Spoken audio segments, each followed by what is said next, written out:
Hi guys, today we are going to see how to not notify your subscribers with your uploads.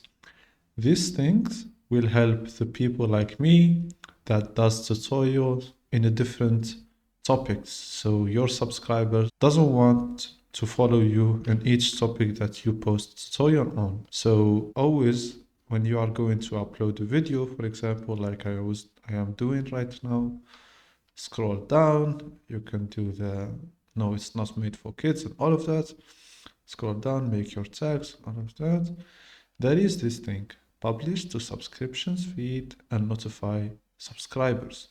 So, and check this one to not notify your subscribers, because if you notify them, you will lose some subscribers because they don't want to see your new content. They just subscribed for that specific topic. And that's it, guys. Please subscribe to my channel for more videos like this, and see you next time.